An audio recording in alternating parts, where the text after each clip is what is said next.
Coba balik untuk share screen lagi.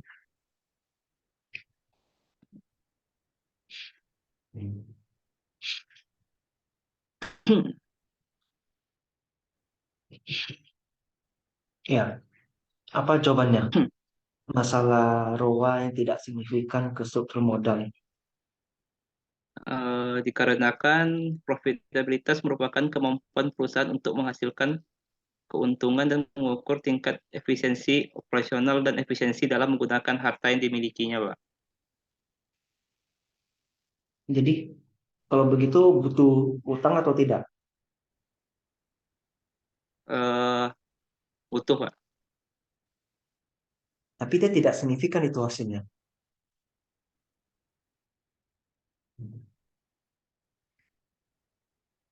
Tidak Butuh signifikan itu tapi artinya begini, ah, mau tinggi atau rendah profitabilitas, itu tidak mempengaruhi tingkat penggunaan utang perusahaan. Itu yang namanya pengaruh tidak signifikan.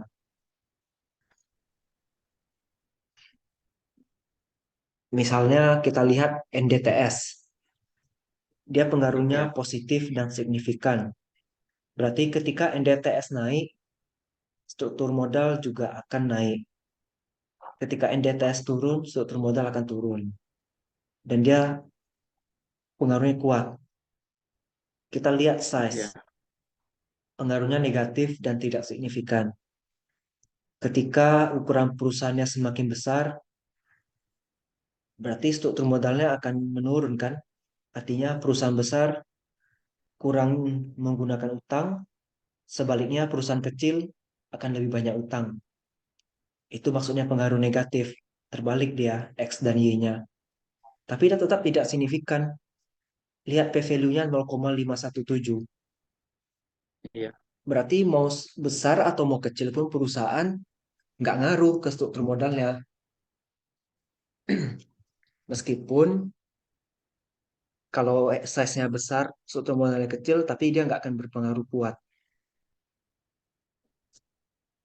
Nah, kamu harus bisa merangkai penjelasan seperti itu karena hasil penelitian itu pasti akan ditanyakan saat sidang. Oke, sekarang saya coba tanya, kenapa NDTS bisa berpengaruh ke ROA?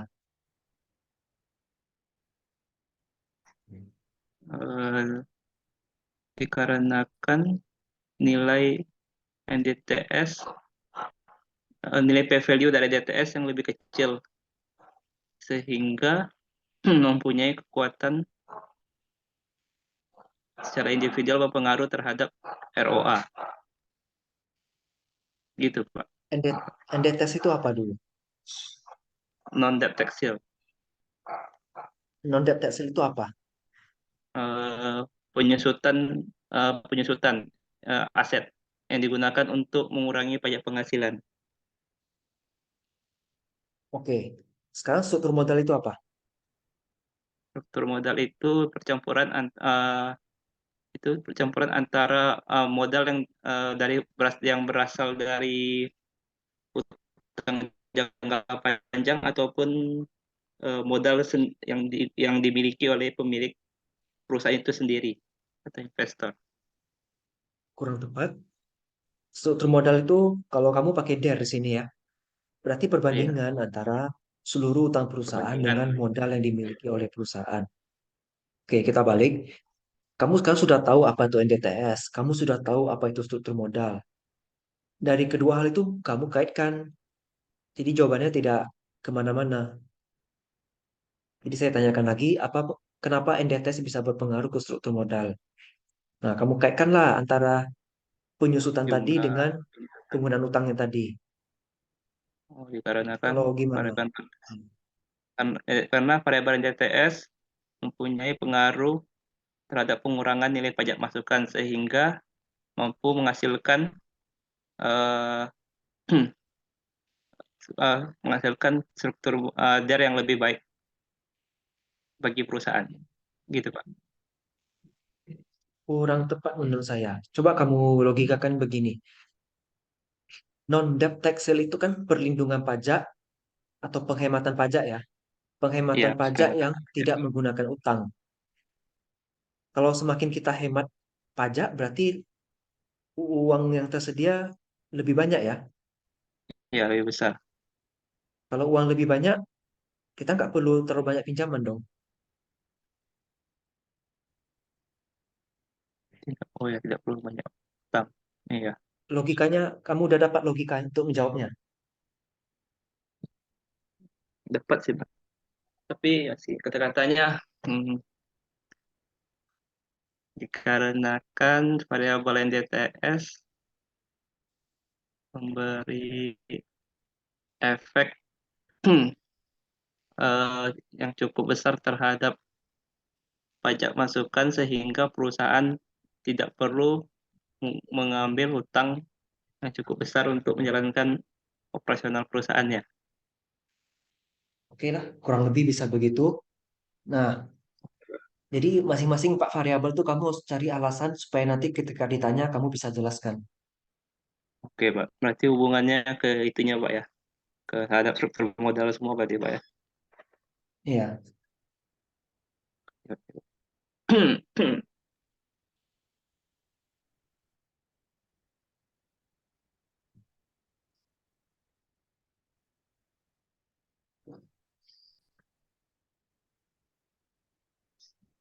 oke. Kita mengacu pada pertanyaan saat sidang yang kemarin saya uji ada beberapa ya. Itu yang Iya, Pak. ditanya tidak hanya skripsi. Jadi sekarang saya mau coba tanya beberapa hal yang di luar skripsi ya. Baik, Pak. Hmm, NDTS itu kan penyusutan. Penyusutan Ya, itu kalau di laporan keuangan letaknya di mana? penyusutan itu di kredit, Pak. Bukan, bukan. Maksudnya di laporan keuangan kan ada Oh, laporan. neraca, laba rugi, perubahan ekuitas, Oh, arus kas, sama catatan atas laporan keuangan. oh, Untuk bisa mendapatkan NDTS, kamu perlu laporan apa aja? laporan keuangan, Pak. Sama laporan aset, aset yang dimilikinya. Maaf, kurang jelas suaranya tadi. Kalau untuk variabel NDTS, kita yang memerlukan itu adalah laporan keuangan sama laporan aset yang dimiliki perusahaan tersebut. Ya, sekarang laporan keuangannya di mana? Di neraca, laba rugi, atau di mana? Arus kas mungkin? Hmm,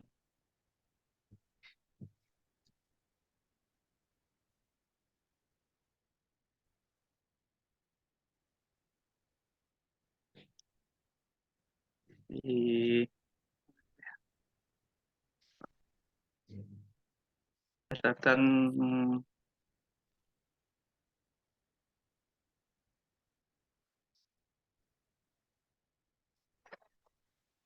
harus kas, Pak. NDTS, itu kan biaya penyusutan. Rumusnya apa tadi NDTS? Coba lihat slide nomor 11. Iya, depresiasi bagi total aset, Pak. Depresiasi. Depresiasi itu Iya, ceknya itu nanti di laporan catatan atas laporan keuangan. Total aset itu dapatnya di neraca sisi kiri. aset sisi kiri. Sisi kiri neraca kan disebut aktiva. Sisi kanan neraca disebut pasiva. Pasti boleh.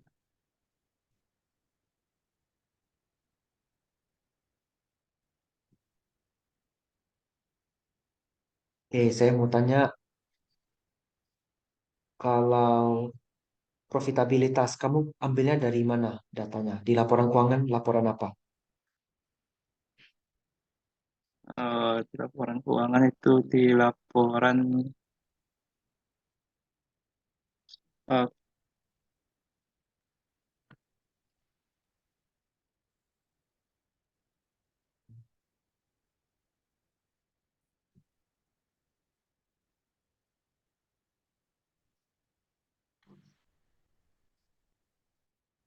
Ya, laba laba bersih setelah pajak di mana Laba, posisinya? ya, Laba rugi kan? di Total pasifah, aktiva di ya mana? laba rugi, ya, di, Total pa- aktiva di di, di pasifah, total aktiva ya di aktiva di neraca sebelah kiri. aktif sebelah kiri.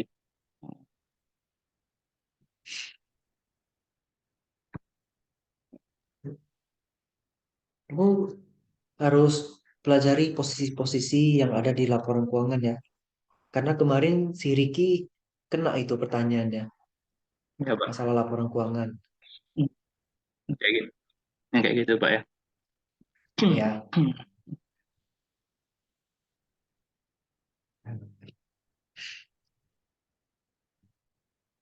coba kamu sebutkan dari X1 sampai X4, masing-masing masuk kategori rasio apa? Rasio likuiditas, solvabilitas, atau rasio apa gitu. Coba sebutkan.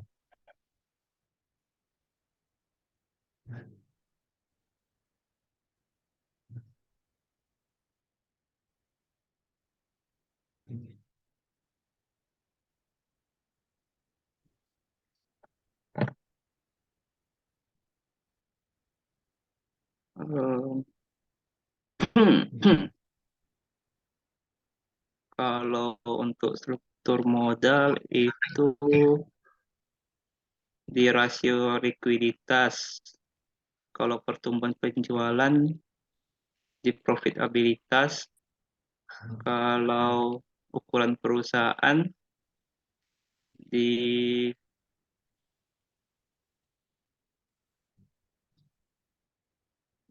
di ukuran perusahaan di solvabilitas, profitabilitas letaknya di rasio profitabilitas. Kalau non tekstil letaknya pada rasio likuiditas. Oke, struktur modal itu lebih tepatnya solvabilitas. Struktur modal.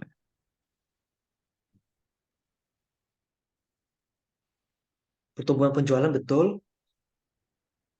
Ukuran perusahaan sampai saat ini belum ada klasifikasinya. Jadi tidak tahu itu masuk rasio apa. Tapi kalau dari pendapat saya pribadi bisa dikatakan stabilitas ya. Terus Stabilitas, Pak. non-debt tax shield itu juga sampai sekarang belum ada pengelompokannya. Tapi kita boleh bilang itu sebagai rasio pajak ya. Iya, Kita boleh pajak. katakan itu rasio pajak. Karena ini kan penghematan pajak yang tidak menggunakan utang. Jadi rasio pajak masih oke. Oke ya. Rasio pajak. Nilai koefisien determinasi kamu berapa?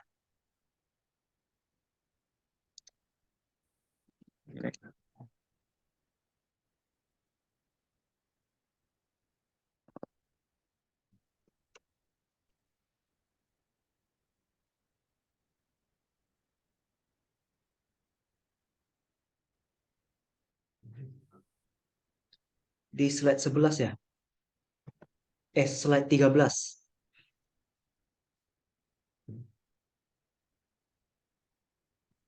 Nilai apa, Pak? Koefisien determinasi, Pak ya. Ya, 8%, Pak. 0,8%. 0,8% ya. Eh, tunggu dulu. Ini kamu di atasnya tulis 0,8, bawahnya tulis 8%. Mana yang benar nih? Pak, saya cek. Saya baru sadar dengan ya, Pak. Coba cek yang pasti. Karena beda tuh pengertiannya nanti. Pak, saya cek skripsi saya, Pak.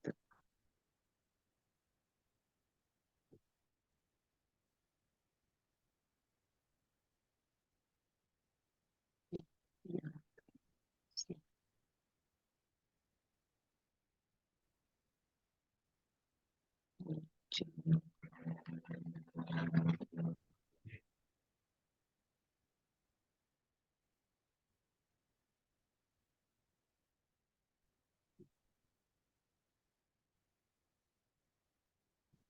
0,8%, Pak.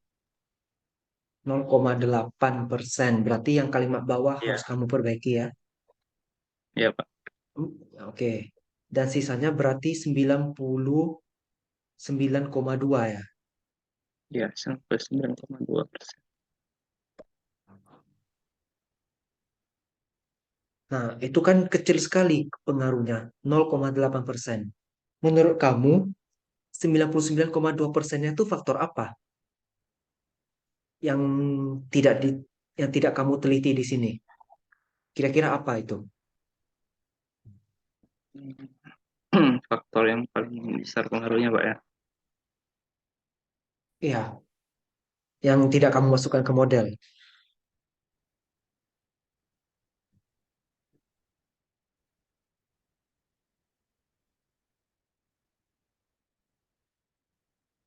Hmm,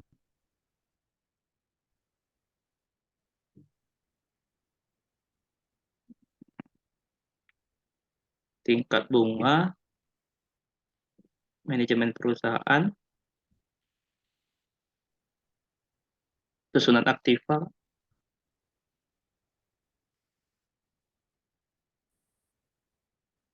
sama besar jumlah modal yang dibutuhkan. Kayaknya kurang tepat jawabannya kayak gitu. Kemarin Pak Tafio ada nanya ke salah satu peserta ujian ya gitu. Kira-kira faktor lainnya apa yang bisa mempengaruhi? Caranya ada sih untuk dapat jawaban ini. Kamu coba lihat riset gap yang sudah pernah saya kasih tahu, yang saya minta kamu rekap di Excel. Kamu lihat Iya, variabel yang tidak kamu pakai. Bisa jadi itu yang bisa memberikan pengaruh. Kan ada banyak tuh yang kemarin kamu rekap. iya, iya, iya banyak Pak.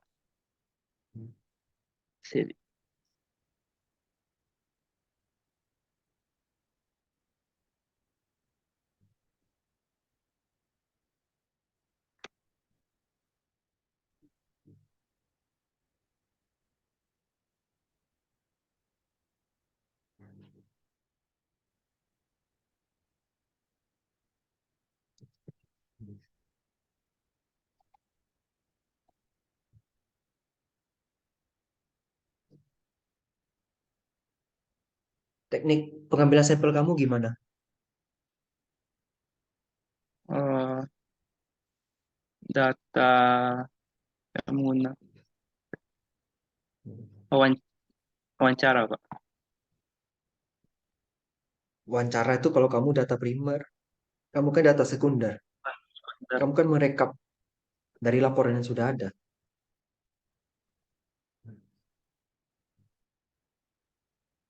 Hmm, Kayaknya apa ya? Aduh, nggak lupa.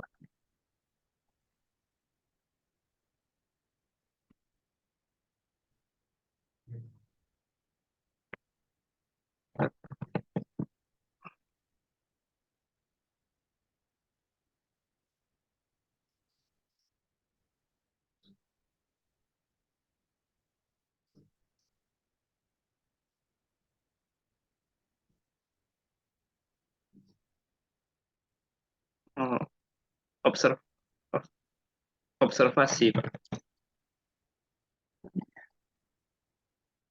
Observasi oke, sama dokumentasi ya. Oh, dua-duanya berarti Pak. Iya.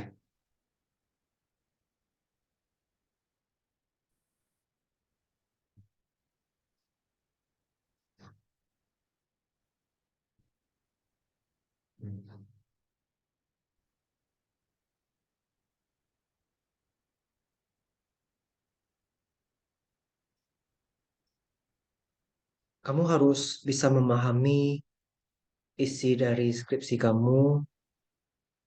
Kalau bisa sih jangan terlalu banyak baca skripsi ketika ditanya, supaya menunjukkan kamu benar-benar kerjakan sendiri. Ya.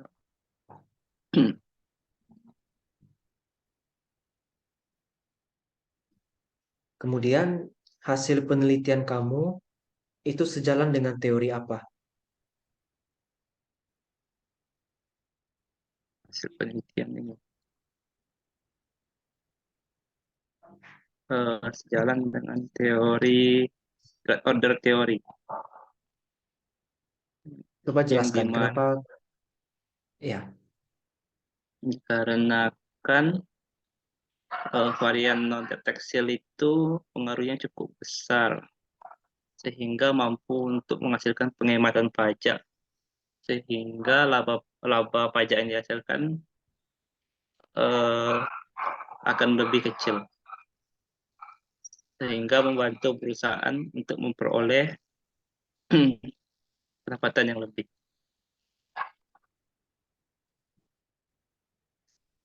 Lebih tepatnya, ketika menggunakan non-debt sale, si perusahaan berarti punya uang yang lebih banyak. Nah, kalau punya uang banyak, perusahaan tidak terlalu bergantung pada utang. Jadi dia hanya pakai modal dari labanya perusahaan itu sendiri. Makanya disebut sejalan dengan packing order teori. Kamu baca itu. Dalam packing order teori, perusahaan menyukai internal financing. Nah, makanya NDTS-nya pengaruh, pengaruh signifikan. Karena seperti tadi, dia hemat bayar pajak, tentu uangnya lebih banyak. Ya, Bisa dipahami, Christian? nanti Pak.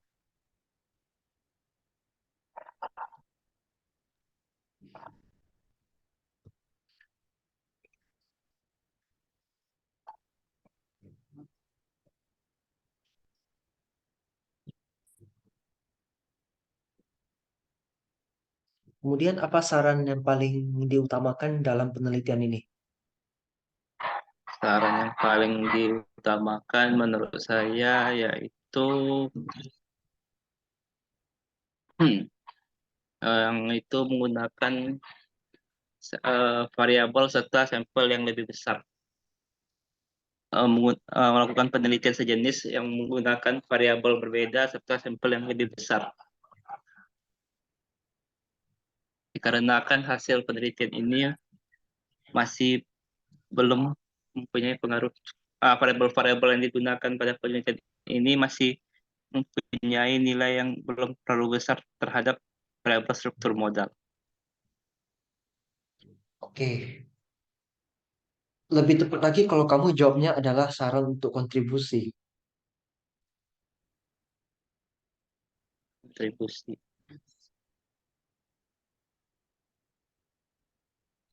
Gimana Pak? Di bab satu kamu ada tulis kan? Kontribusi kebijakan. Ada Pak. Hah? Ada atau enggak?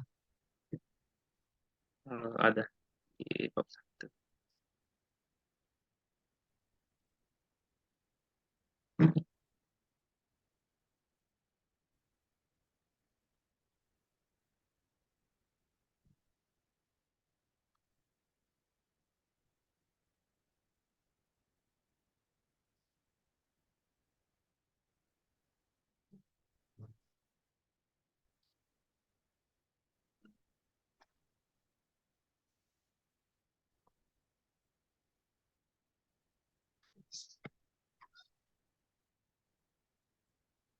Ada enggak? Kontribusi kebijakan. Ada Pak. Kamu tulisnya untuk lembaga apa? Itu sebagai pertimbangan bagi regulator untuk menentukan kebijakan pengurangan pajak. Satu lagi sebagai pertimbangan yang mewajibkan emiten untuk membentuk divisi internal guna mengetahui struktur modal di laporan keuangan. Oke. Yang masalah pajak tadi berarti ke mana rodoknya ya? NDTS. Kementerian Keuangan? Kementerian Keuangan Oh, kalau atau pajak keuangan, ya, Kementerian perpajakan, Keuangan atau ini? DJP? Dirjen Pajak, Direktorat Jenderal Pajak karena ya. termasuk, iya, Berarti sarannya harus buat kebijakan pajak yang bagaimana?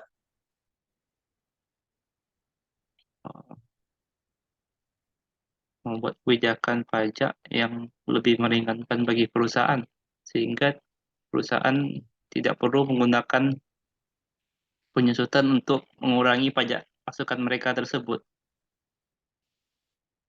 Bisa jadi sih. Cuma saya nggak tahu itu apakah masuk akal atau tidak bagi sisi orang pajak ya. Kayaknya Tapi nggak masuk coba dulu akal, lah Pak. kamu, cobalah kamu masukkan dulu ke bab limanya. Di sini Kamu ya, Pak, ya. belum print Nanti kan? saya masukin. Ya, kamu Belum, belum Pak. print ya? Oke. Belum.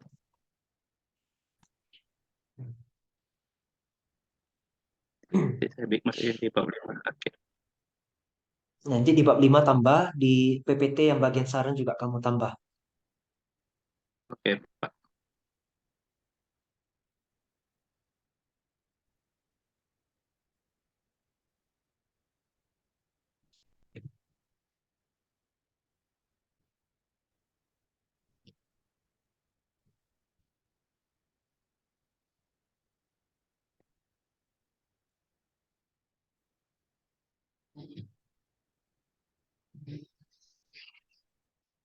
Ya, saya kira itu aja sih yang akan ditanyakan. Ada yang mau Nggak kamu ya, Pak. tanyakan dulu ke saya sebelum diakhiri Zoom-nya? Nggak ada sih, Pak. Nanti kalau saya ragu, saya ngechat Bapak aja, Pak. Langsung. Saya baca-baca lagi. Ya. Jadi yang untuk kamu, saran saya, kamu coba lagi untuk pelajari isi dari skripsi. Yang kedua, ketika menjawab, kamu boleh pikirkan dulu. Pikirkan agak 2 atau 3 detik barulah jawab. Kamu rangkai dulu kalimat di dalam pikiran kamu. Supaya jawaban kamu itu Oke, bisa Pak. lebih logis. Karena bobot penilaian itu kan cukup tinggi ya, 40%. Bisa ya, Christian? Iya, iya bisa, Pak. Nanti saya coba lagi. Oke. Oke, ini saya tutup Zoom-nya, nanti rekamannya saya share ya. Terima kasih.